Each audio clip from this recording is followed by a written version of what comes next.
The already high cost of living phenomenon is not unique to the country. Many other workers in other parts of the world are going through a similar experience. Food inflation, together with high interest rates, are making meeting ends even more difficult for the working class. Many live from paycheck to paycheck, dipping into their savings and living off credit cards and loans in some instances. Dr. Bassin of the South African Reward Association says the lowest earning workers are getting poorer. If we take the published inflation rate of, say, 5, 6, 7%, whatever you think it is, and you and I go to the food store and we go to the petrol station, we seem to think it's around 15, 20%. Now, the reason it's 4, 5, 6, 7%, the national figure, is that that basket is huge. But if I'm a lower end worker, I'm at the lower end of the organization, I spend most of my money on food and transport. So my personal inflation might be 20%. You giving me 6%, I'm very grateful, thank you, and I'm very grateful for my job, thank you very much. But I'm actually getting poorer, and that's putting a lot of pressure. Using a Twitter poll, we asked followers of the SABC News account about when last they received a salary increase. 20% said they last received an increase a year ago.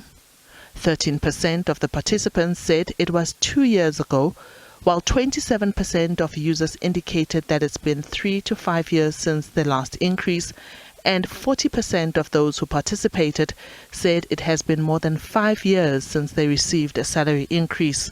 Wealth advisor at PSG, Sean Letta, says the economy is under strain. The economy is not picking up as fast as it should, and we're really sort of struggling to get some good growth numbers in there, which makes it very difficult for companies to increase salaries by what they almost need to.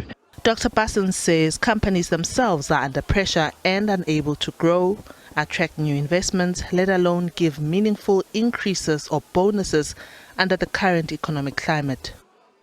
A company needs to perform really well to give a good increase and a good bonus.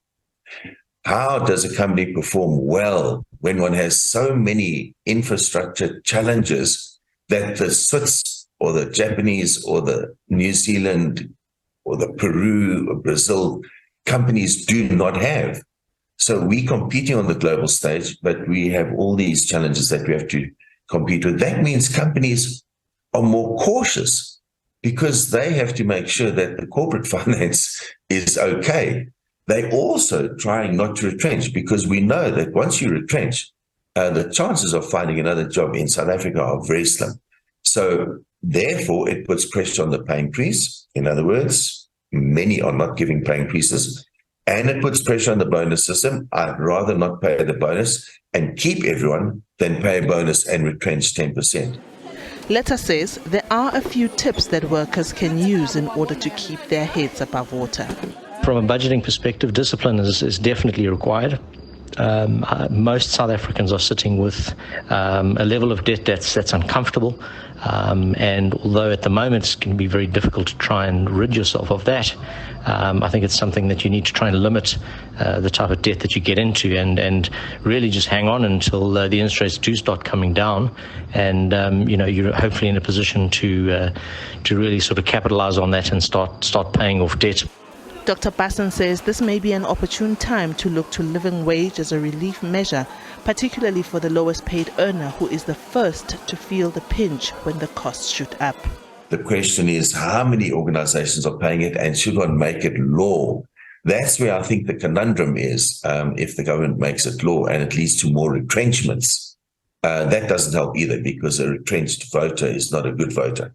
So it's trying to find that sweet spot in the middle of keeping businesses in business, keeping people employed.